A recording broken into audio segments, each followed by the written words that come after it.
आप ये ना सोचें कि 2 क्वेश्चन के लिए सर ने इतना लंबा वीडियो बना दिया। अरे भाई कॉन्सेप्ट भी तो देखें। मैं मोहित आनंद स्वागत करता हूँ आपका आपके अपने यूट्यूब चैनल पर दोस्तों। उम्मीद करता हूँ कि बहुत ही बढ़िया होंगे और अपनी पढ़ाई बहुत ही शानदार ढंग से कर रहे होंगे।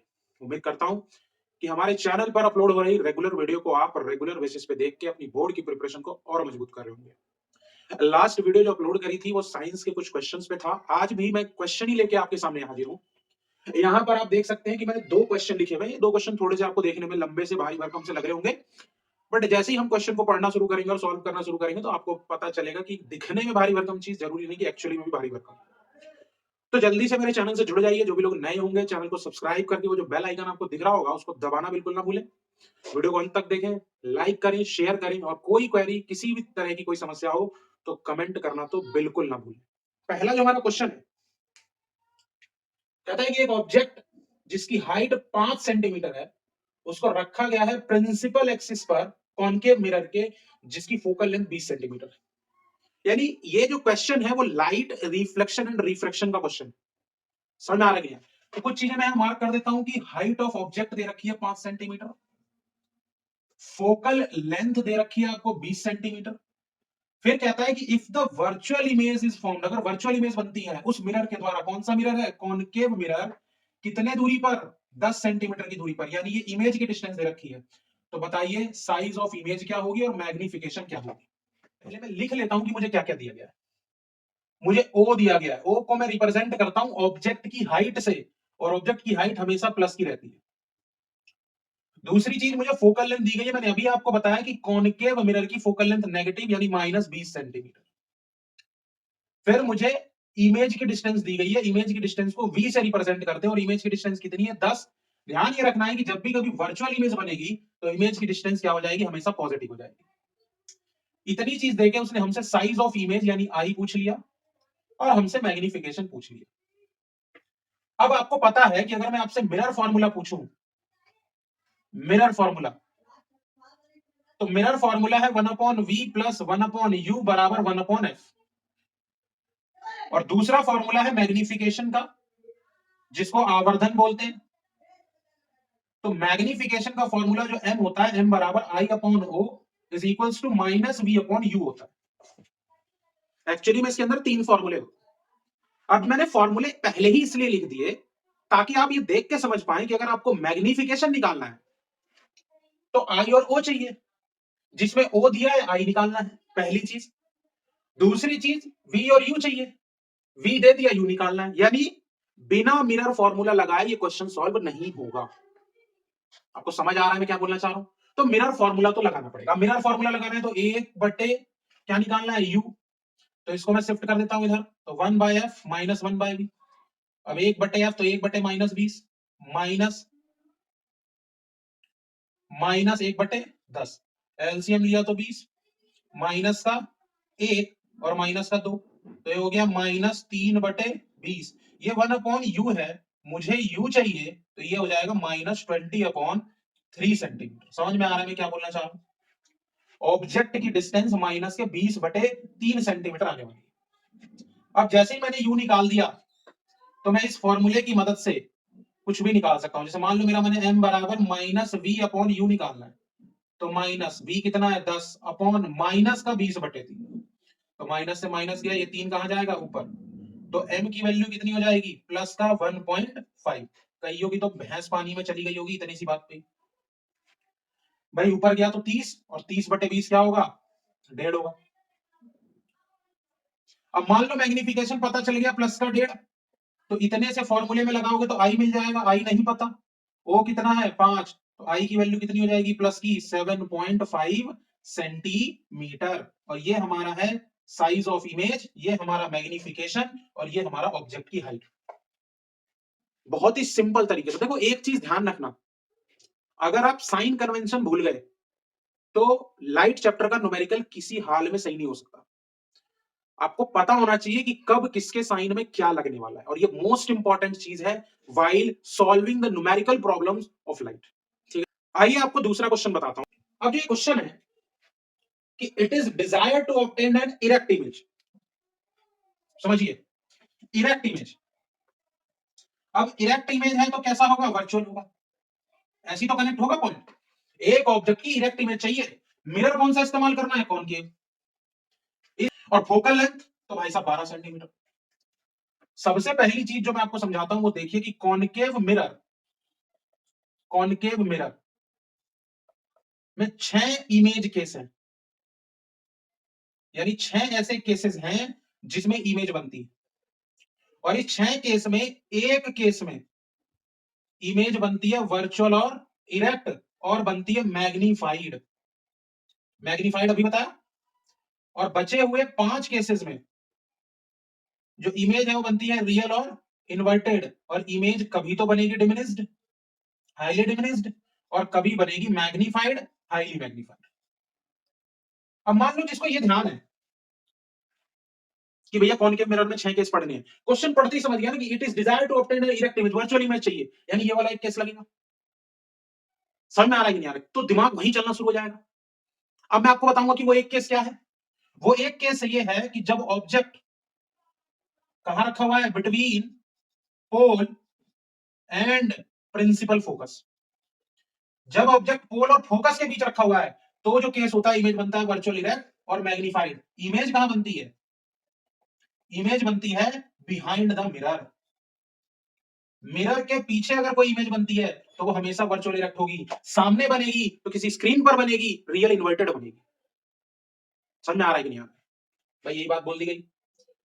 तो कहता है what should be the range of distance of an object placed in front of the mirror. कितना वाहियात क्वेश्चन, आप न्यूमेरिकल करने में लग जाएंगे, लेकिन नहीं। क्यों? आपको पता होना चाहिए कि भाई वर्चुअल इरेक्ट का तो एक ही केस है, और अभी सर ने बताया कि पोल और फोकस के बीच कहीं भी रख दो object, image behind the mirror बनेगी और बनेगी वर्चुअल इरेक्ट। अब ये आपका कॉनकेव मिरर है, ये वाला जो पॉइंट होता है ये पोल होता है, और यहां मान लो ये फोकस है। पोल और फोकस के बीच की दूरी को ही हम क्या कहते हैं मेरे बच्चों, फोकल लेंथ बोलते हैं। तो अब आपसे जब रेंज पूछ रहा है, range of distance of an object, तो आप कह सकते हो कि u की वैल्यू ग्रेटर देन 0 और लेस देन 12 सेंटीमीटर होगी। हाँ बोलना पड़ेगा, उपाय नहीं है कोई। भाई रेंज पूछी, एग्जैक्ट हमें नहीं पता, 0 पे रख नहीं सकते, पोल पे रख नहीं सकते, फोकस पे रख नहीं सकते, क्योंकि फोकस पे रखते ही रियल इन्वर्टेड बन जाएगी। तो 0 से बड़ी हो, 0.1 हो, 2 हो, और 12 से छोटी हो, 11.99 हो। समझ में आ रहा है कि नहीं आ रहा है? तो 12 से छोटी हो और 0 से बड़ी हो, इसके बीच में कहीं भी रख दो ऑब्जेक्ट, वर्चुअल इरेक्ट इमेज आपको बनाती हुई वो कॉनकेव मिरर दिखाई देगी। वीडियो पसंद आ रहा है तो लाइक का बटन दबा दो, बिल्कुल फोन की स्क्रीन में तोड़ दो। पहला हो गया। आप लगे रहोगे न्यूमेरिकल करने में, अरे न्यूमेरिकल कैसे कर लोगे, इमेज की डिस्टेंस दी नहीं दी, बस उसने बोल दिया वर्चुअल इरेक्ट इमेज बनाई, इसीलिए उसने रेंज पूछी, क्योंकि कहीं ना कहीं न्यूमेरिकल देके आपसे केस स्टडी पूछ रहा है। समझ में आ रहा है कि नहीं? दूसरे में कह दिया कि will the image be smaller या लार्जर देन द ऑब्जेक्ट। अब मैंने तो यहाँ पूरा कच्चा चिट्ठा ही खोल के रख रखा है कि भाई साहब अगर वर्चुअल इरेक्ट है तो कैसी बनेगी, मैग्नीफाइड, यानी दूसरे का आंसर हो जाएगा कि लार्जर देन द ऑब्जेक्ट। हाँ बोलना पड़ेगा, लार्जर देन द ऑब्जेक्ट। बोलो। उसने बोला ड्रॉ द रे डायग्राम, तो रे डायग्राम हम यहां बना के दिखा देंगे। आपको बिल्कुल भी टेंशन लेने की तो जरूरत है ही नहीं, क्योंकि आप जुड़ गए हो हमारे यूट्यूब चैनल से। ये ले लिया हमने कॉनकेव मिरर, ये हमारा पॉइंट है पोल, ये हमारा पॉइंट है फोकस, ये हमारा होता है सेंटर ऑफ कर्वेचर। पोल और फोकस के बीच में ये रखी ऑब्जेक्ट। अब रे डायग्राम का रूल ये कहता है कि कोई भी दो लाइट की रे ले लो। हमने पहली लाइट की रे ली जो पैरेलल है प्रिंसिपल एक्सिस से, ये प्रिंसिपल एक्सिस होता है। तो जो लाइट की रे पैरेलल होती है प्रिंसिपल एक्सिस से, वो कहां से जाएगी, फोकस से जाएगी। हमने एक लाइट की रे ली जो पोल पर इंसिडेंट हुई है।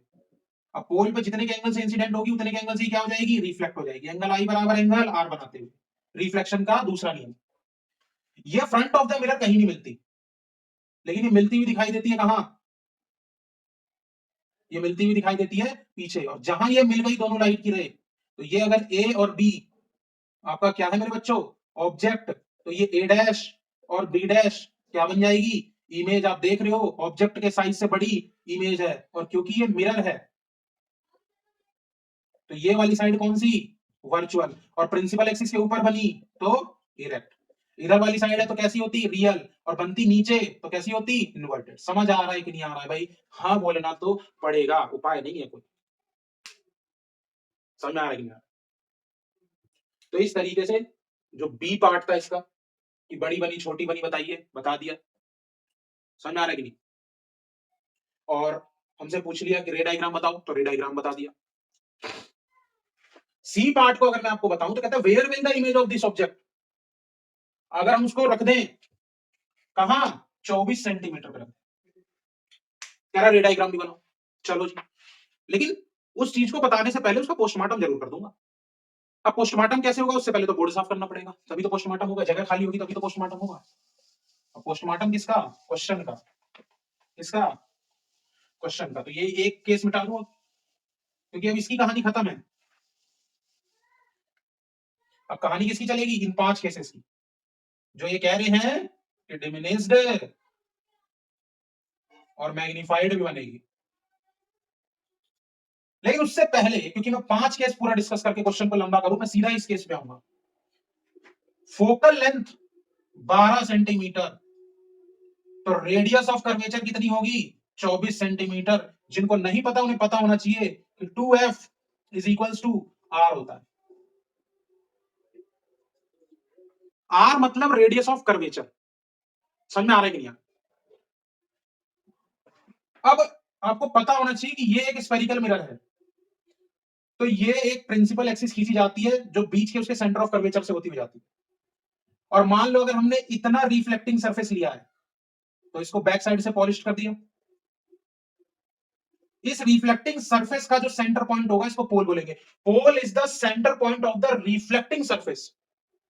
और C centre of curvature of the whole spherical mirror. समझिएगा बात को। तो भैया सेंटर से सरकमफेरेंस के बीच की दूरी को ही तो रेडियस बोलते हैं। अब क्योंकि ये सेंटर ऑफ कर्वेचर है, तो ये रेडियस ऑफ कर्वेचर हो गई। इसके बीच में एक पॉइंट आता है जिसको हम कहते हैं एफ, फोकस पॉइंट, क्योंकि जो भी लाइट की आएगी वो यही मिलेगी रिफ्लेक्ट होने के बाद। तो फोकस पॉइंट से पोल के बीच की जो दूरी हो गई, उसको हमने कह दिया फोकल लेंथ। तो ये जो लेंथ है, इसका डबल करूंगा तो आर मिलेगा, इसीलिए ये वाला फॉर्मूला बना है। इसीलिए देखते समझ में आ गया कि अगर ये 24 है जहां पर ऑब्जेक्ट रखा है, मतलब कि ऑब्जेक्ट कहां रखा हुआ है, ऑब्जेक्ट कहां रखा हुआ है, ऑब्जेक्ट रखा हुआ है at C, centre of curvature पे।